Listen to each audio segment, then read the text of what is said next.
Hi! Hello! నమస్తే. Welcome back to our channel. అందరూ ఎలా ఉన్నారండి? నేనైతే చాలా చాలా బాగున్నాను.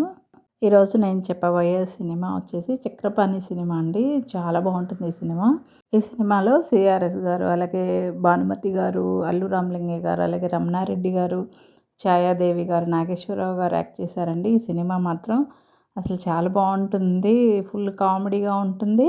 సెంటిమెంట్, డ్రామా, ఎంటర్టైన్మెంట్, సాంగ్స్ కానీ చాలా బాగున్నాయండి.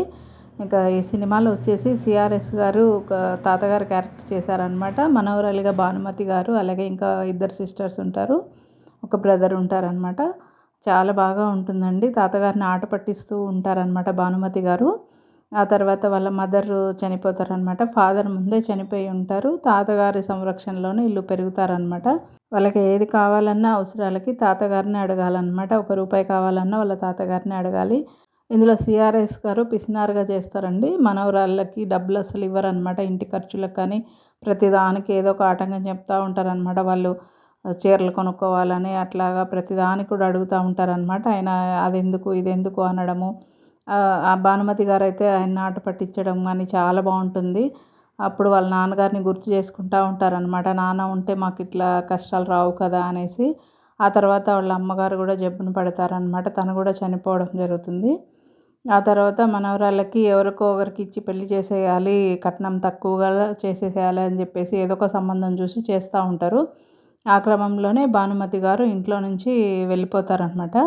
తర్వాత ట్రైన్‌లో ఛాయాదేవి గారి దంపతులకు ట్రైన్‌లో టికెట్ లేకుండా వెళ్తారనమాట. అప్పుడు ఛాయాదేవి గారి దంపతులు చూస్తారు. టీసీ గారు వచ్చి టికెట్ లేదమ్మా అని అడుగుతారు. అప్పుడు వాళ్ళు వచ్చేసి టికెట్ తీసుకొని తనతో పాటు వాళ్ళ ఇంటికైతే తీసుకెళ్తారండి. అక్కడ నాగేశ్వరరావు గారు ఉంటారు. అక్కడి నుంచి కూడా సన్నివేశాలన్నీ చాలా బాగుంటాయండి. తర్వాత తన గురించి తెలుసుకొని తర్వాత నాగేశ్వరరావు గారు వచ్చేసి తనని పెళ్లి చేసుకుంటారు. అక్కడే ఉంటారనమాట అందరూ కూడా. ఆ తర్వాత ఛాయాదేవి దంపతులకి ట్రాన్స్ఫర్ అయ్యి వేరే ఊరు వెళ్ళిపోతారు. తర్వాత నాగేశ్వరరావు గారు, భానుమతి గారే ఉంటారనమాట ఇంట్లో. ఒక పోర్షను రెంట్‌కి ఇద్దామని చెప్పేసి బోర్డు పెడతారు. అందులోకి సూర్యకాంతం గారు వస్తారు. అప్పటినుంచి ఇంకా సినిమా అనేది ఇంకా ఫుల్ కామెడీ ఎంటర్టైన్మెంట్‌గా ఉంటుంది. చాలా బాగుంటుంది. సూర్యకాంతం గారు ఎంటర్ అయిన తర్వాత భానుమతి గారి డైలాగులు, సూర్యకాంతం గారి డైలాగులు అయితే ఇంకా సూపర్‌గా ఉంటాయండి. చాలా నవ్వొస్తుందనమాట. చాలా బాగుంటుంది. ఆ తర్వాత ఇంకా మిగిలిన ఇద్దరు మనవరాళ్ళకి కూడా సిఆర్ఎస్ గారు పెళ్లి చేసేస్తారు. తర్వాత ఇంగా మనవడు కూడా వెళ్ళిపోతాడనమాట ఇంట్లో నుంచి. ఇంక ఆయన అసలు డబ్బులు ఇవ్వడు. ఖర్చులకి ఎందుకు ఇక్కడ మన కాళ్ళ మీద మనం నిలబడాలని చెప్పేసి ఆయన వెళ్ళిపోతాడు. ఆయన దగ్గర చాలా డబ్బు ఉంటుందండి. ఆ డబ్బు ఎవరికి ఇవ్వాలి, ఎవరికి ఇస్తారు ఏంటిదనేది ఈ సినిమాలో లాస్ట్ వరకైతే సస్పెన్స్‌గా ఉంటుంది. అయితే మళ్ళీ తర్వాత ఆయన ఒకటి చెప్తారనమాట. మీ నలుగురిలో ఎవరికైతే ముందు మగపిల్లాడు పుడితే వాళ్ళకి నేను ఈ డబ్బు మొత్తం ఇచ్చేస్తాను అని చెప్పేసి చెప్తారనమాట. అప్పుడు భానుమతి గారికి ఈ విషయం తెలుస్తుంది. తను ఎలాగైనా మగపిల్లాడిని తీసుకొచ్చి తాతగారికి చూపించి డబ్బులు అన్నీ తనే తీసుకోవాలని చెప్పి ఒక ప్లాన్ వేస్తారనమాట. అప్పుడు సూర్యకాంతం గారు కూడా ఐడియాలు ఇస్తారు. వాళ్ళ తమ్ముడిని తీసుకొస్తారనమాట. అప్పుడు సడన్‌గా వాళ్ళ తాతగారు వస్తారు అక్కడికి. తమ్ముడిని చూసి సూర్యకాంతం గారి తమ్ముడిని చూసి భానుమతి గారి హస్బెండ్ అని చెప్తారు. అప్పుడు నాగేశ్వరరావు గారు వేరే ఊరు వెళ్ళి ఉంటారు. సడన్‌గా ఆయన ఉండేసరికి ఈయనే హస్బెండ్ అని చెప్తారనమాట. అలా నాగేశ్వరరావు గారు కూడా వచ్చిన తర్వాత అప్పుడు ఇంకా చాలా కామెడీగా ఉంటుందండి. నాగేశ్వరరావు గారు వంట చేయడం, వంట మనిషి అని చెప్తారు ఇంట్లో. అక్కడంతా కూడా చాలా ఫన్నీగా ఉంటుంది. మనవడు పుట్టాడని తెలియంగానే భానుమతి గారి దగ్గరికి వస్తారనమాట. వాళ్ళ తాతయ్య గారు వచ్చి మనవడిని చూస్తారు.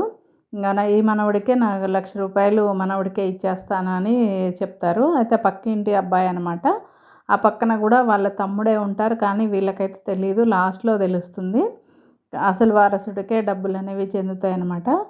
ఈ 'చక్రపాణి' సినిమా అనేది చాలా బాగుంటుందండి. అసలు ఫస్ట్ నుంచి కూడా చూడండి. చాలా ఫన్నీగా భానుమతి గారైతే యాక్టింగ్ అయితే వేరే లెవెల్ అనమాట. ఆవిడ జీవించేశారనమాట. ఆవిడ ప్రతి డైలాగ్ కూడా చాలా బాగుంటుంది. అమ్మగారితో మాట్లాడేటప్పుడు కానీ, వాళ్ళ తాతయ్య గారితో ఫన్నీగా మాట్లాడేటప్పుడు కానీ, అసలు వేరే వేరే క్యారెక్టర్‌లో అయినా సరే తను చాలా బాగా చేశారు. అసలు మనకు భానుమతి గారి గురించి చెప్పే అర్హత కూడా లేదు. కానీ ఆ యాక్టింగ్‌కి అసలు మనం అలా చూస్తూ ఉండిపోతామండి. అంత బాగా యాక్ట్ చేస్తారు. చాలా న్యాచురల్‌గా చేస్తారు. ఆవిడ ఒక యాక్టింగే కాదండి, సింగర్‌గా కూడా చాలా పాటలు పాడారు. ఇందులో కూడా 1, 2 సాంగ్స్ అయితే పాడారు. చాలా న్యాచురల్ యాక్టర్ అండి భానుమతి గారైతే. తన సినిమాలు చాలా బాగుంటాయి. చాలా సినిమాలు ఉన్నాయండి తనవి. ఈ సినిమా అయితే మీరు కూడా చూడకుండా ఉంటే చూడండి, చాలా బాగుంటుంది.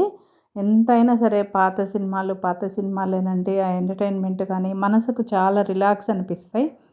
మీరు కూడా ఎవరైనా మిస్ అయ్యి ఉంటే కనుక చక్రపాణి అండి సినిమా పేరు వచ్చేసి. చాలా బాగుంటుంది. అప్పటి నటీనటులు అసలు ఎలా చేసేవారు ఏంటి అనేది మనకు చాలా వరకు అవగాహన అయితే లేదు కాబట్టి ఇప్పుడు యూట్యూబ్ పుణ్యమాని మనకు ప్రతి సినిమా కూడా అందులో పెట్టుకొని చూడొచ్చు. ప్రతి ఒక్కరు కూడా అండి ప్రాణం పెట్టి యాక్ట్ చేస్తారనుకుంటా. అంతా న్యాచురల్‌గా వస్తాయి డైలాగులు గానీ, ఆ సీన్స్ గానీ చాలా బాగా చేస్తారండి. నాకైతే చాలా చాలా ఇష్టం ఈ పాత సినిమాలనేవి. నాకు డైలీ ఒక్కటైనా సరే నేను చూస్తాను. ఇంకా ఓల్డ్‌వి కూడా ఇంకా ఏమైనా ఉన్నాయో మనకు తెలియని మూవీస్ అనేది కూడా నేను అన్నీ వెతుకుతా ఉంటాననమాట. చాలా ఫన్నీగా చాలా బావుంటుందండి ఈ సినిమా మొత్తం గూడా. ఫుల్ ఎంటర్‌టైన్‌మెంట్, కామెడీ ఉంటుంది, సెంటిమెంట్ ఉంటుంది. చాలా చాలా న్యాచురల్‌గా ఉంటుంది యాక్టింగ్ అయితే. రమణారెడ్డి గారి యాక్టింగ్ అయితే సూపర్ అండి. తను భానుమతి గారి సిస్టర్‌ని రెండో మ్యారేజ్ చేసుకుంటారనమాట. వాళ్ళ తాతయ్య గారు ఏందంటే కట్నం తక్కువ ఇవ్వొచ్చనేసి ఎవరికో ఒకరికి ఇచ్చి పెళ్లి చేసేస్తా ఉంటారు. భానుమతి గారు అందుకనే ఇంట్లోంచి బయటకొచ్చేస్తారనమాట. తన పెద్ద మనవరాలికే రమణారెడ్డి గారికిచ్చి పెళ్లి చేస్తారు. ఆ సీన్స్ కూడా చాలా బావుంటాయండి. తనని కాపురానికి తీసుకెళ్ళినప్పుడు గానీ, ఆ ఇల్లు కానీ అవన్నీ కూడా చాలా ఫన్నీగా అనిపిస్తాయి. తను చెప్పే డైలాగులు గానీ. ఈ సినిమా మాత్రం ఎవ్వరైనా సరే తప్పకుండా చూడండి. మీకు చాలా నచ్చుతుంది. చాలా చాలా బావుంటుంది ఈ సినిమా వచ్చేసి. ఇంతకుముందు టీవీలో ఏస్తా ఉన్నారు గానీ, ఈ మధ్యలో అసలు ఈ పాత సినిమాలు గూడా వేయట్లేదండి. అన్నీ కొత్త కొత్త సినిమాలే వేస్తున్నారు టీవీల్లో కూడా. అందువల్ల నేను యూట్యూబ్‌లో పెట్టుకొని చూస్తా ఉంటానండి. మీరు కూడా ఈ సినిమా మిస్ అవ్వకుండా చూడండి. 'చక్రపాణి' సినిమా చాలా బావుంటుంది. సీఆర్ఎస్ గారైతే చాలా బాగా యాక్ట్ చేశారండి. తాతయ్య క్యారెక్టర్ అయితే చాలా బాగా చేశారు. పిసినారి తాతయ్యలాగా.